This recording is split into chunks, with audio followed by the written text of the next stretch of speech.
এই যে আসলেই কবুতর পাঠানো হয়তো ইজি। দেখেন আমি যশোর টার্মিনালে রয়েছি, এই পার্সেলটা পাবনায় যাবে একটা ভাইয়ার কাছে, যে পাবনা বেড়া এই জায়গায় যাবে পার্সেলটা। তো একটা বাস আসতেছে, ওই বাসের জন্য অপেক্ষা করছে। এই দেখেন কবুতর এর ভিতর রয়েছে।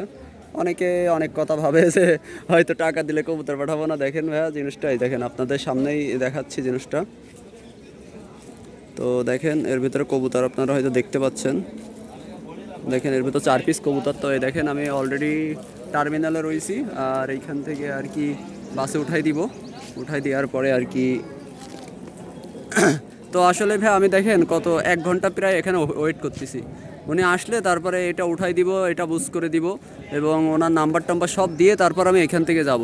তারপরে অনেকে অনেক মন্তব্য করবে, হয়তো বা ভাবে যে টাকা দিলে হয়তো পার্সেল পাঠাবো না, এরকম কোনো কিছু ভাবে।